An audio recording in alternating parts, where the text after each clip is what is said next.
let me summarize, or let me attempt to summarize what we talked about in this last hour. So I think some of the challenges are in the physical media of music and entertainment, movies, which is in decline.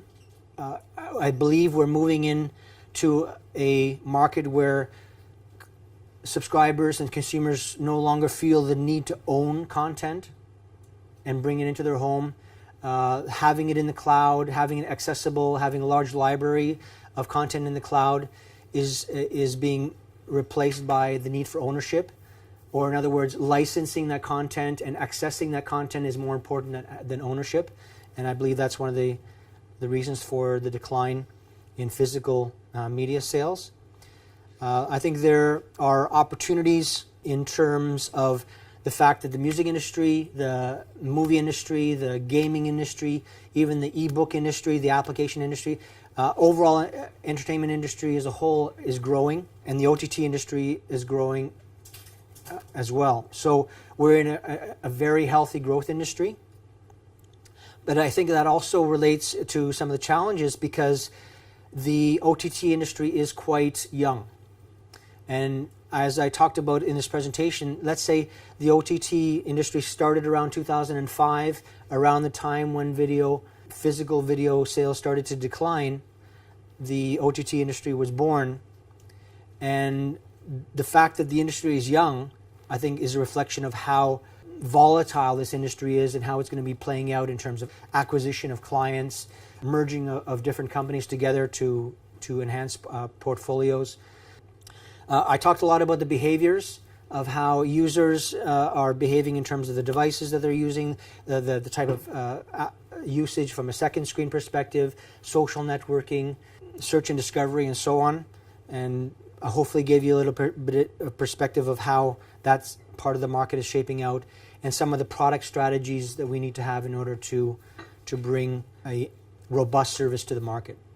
YouTube is a great platform for let's say a majority of enterprise type services. But there may be, let's say, governments or what we could call in the traditional computing space of intranets and extranets, which have a closed user group of users that need to access confidential video content that should not be accessible on a public service. Even if you are okay with the public accessibility of content on YouTube, some companies have the issues with the fact that the rights of that content are given to YouTube once the content is put there. And they don't want to give up those rights, even if it may be public content. We met with, for example, at NAB, and they have a YouTube channel, which was kind of astonishing. I didn't know that they would be using YouTube. And their issue was that when they have family viewing of their content, then YouTube puts 6 suggestions after the video is played, and they don't like those suggestions because some of those suggestions aren't family viewing, and sometimes it just takes them outside to other YouTube content, and they want their users to stay within YouTube. So there's a lack of control.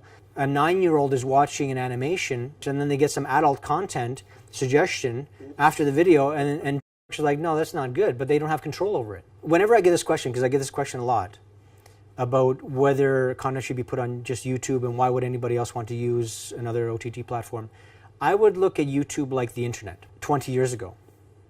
And the internet promoted global communications and was positive from many different aspects of the digital era that we're in today. But it wasn't suitable for everybody, right? And that's why we had to create virtual private networks. That's why eventually content delivery networks was created. That's why MPLS was created. That's why all these technologies that were residing on top of the internet were developed, because not everybody found the internet to serve what they wanted from an enterprise perspective or from a corporate perspective, and they needed something a little bit more private, a little bit more controllable. And I see the YouTube exactly the same way. The YouTube is a great platform to promote OTT, but it's not suitable for everybody. The more YouTube grows, the more the awareness of OTT services grows as well, but also the more companies realize, well, I wish there was something like YouTube, but a private version of it. Or I wish there was something like YouTube, but I want 24/7 support. I wish there was something like YouTube, but I can keep my content rights. With YouTube coming to the market around 2005, the OTT space was basically born with the introduction of YouTube. And with that birth came a lot of OTT providers realizing there was an opportunity to capitalize on the growth of YouTube and create private versions of it. And I think that's where we are today. Generating revenue through the likes of YouTube raises kind of the other monetization discussions around the three main monetization models. There's advertising video on demand, there's transaction video on demand, and there's subscription video on demand. Okay?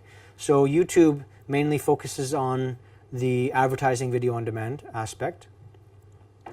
And companies realize also that if they were to have a private OTT service, they can actually generate, in some cases, 10 times more in advertising revenue if they were to control that advertising video on demand service. So that's one aspect.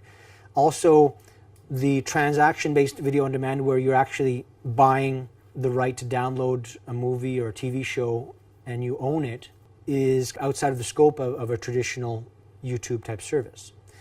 And subscription-based video on demand, like Netflix, for example.